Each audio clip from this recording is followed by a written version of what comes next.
삼킴장애의 원인. 지금부터 삼킴장애의 원인과 이 질병으로 인한 불편함을 줄이기 위해 할 수 있는 조처에 대해 살펴보도록 하자. 삼킴장애는 음식이나 액체의 섭취를 어렵게 만드는 질병이다. 이 경우 목에 심한 뻣뻣함이 느껴지고 환자가 억지로 음식을 삼키려고 할 때 메스꺼움이 유발될 수 있다. 이 문제는 몇 가지 원인이 있고 다양한 결과로 이어질 수 있다. 삼킴장애의 원인. 삼킴장애는 특히 노인들이 자주 걸리기 때문에 노인 증후군이라고 여겨지기도 한다.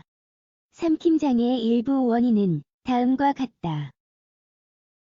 신경질환 다발성 경화증, 근위영양증, 파킨슨병과 같은 일부 질병은 삼킴장애를 유발할 수 있다. 삼킬 때 사용되는 근육이 제대로 기능하지 않게 되기 때문이다. 암인후암의 징후 중 하나가 바로 음식을 삼키는 것의 어려움이다. 하지만 방사선요법이나 화학요법과 같은 치료도 삼킴장애를 유발할 수 있다. 위식도 역류 빈번한 위식도 역류 때문에 식도가 손상되어 흉터가 생기고 이 기관이 좁아질 수 있다. 체내에 들어온 이물질 때때로 삼킴장애는 이물질이 목에 박혀서 발생할 수 있다. 잘 씹지 않은 고기 조각이나 치아 부족은 삼킴장애의 흔한 원인이다. 위에서 나열한 내용은 삼킴장애의 가능한 원인 중 일부에 불과하며 이 증상이 나타나게 하는 다른 원인도 있다. 한 예로 식도 근육이 제대로 이완되지 않아서 발생하는 이완불능도 삼킴장애를 일으킬 수 있다. 그렇다면 다음으로 삼킴장애의 가능한 결과를 살펴보도록 하자. 삼킴장애의 결과. 위에서 설명했듯이 삼킴장애는 노년층에 영향을 미친다. 따라서 삼키는데 어려움이 있으면 의사를 꼭 찾아가야 한다. 만약 그렇게 하지 않으면 심각한 합병증으로 고생하게 될 수도 있다.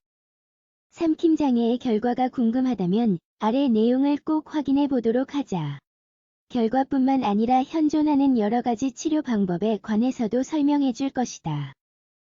영양실조.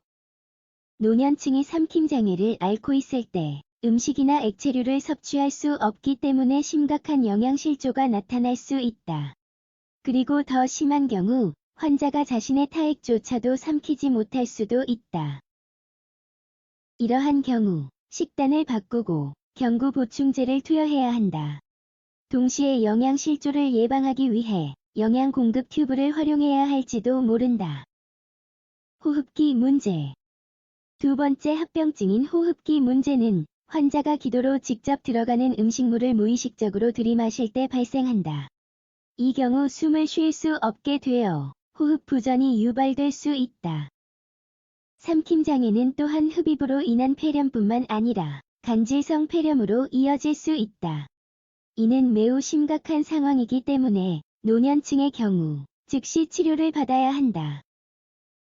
호흡기 문제의 치료에 있어서 최선은 바로 예방이다. 따라서 흡입과 기도가 막힐 위험을 줄이기 위해 보충적인 조처를 하는 게 중요하다. 유의사항.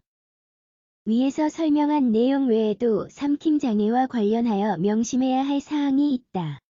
가장 중요한 건 환자에게 편안한 환경을 제공하고 흡입으로 이어질 수 있는 문제를 피하는 것이다.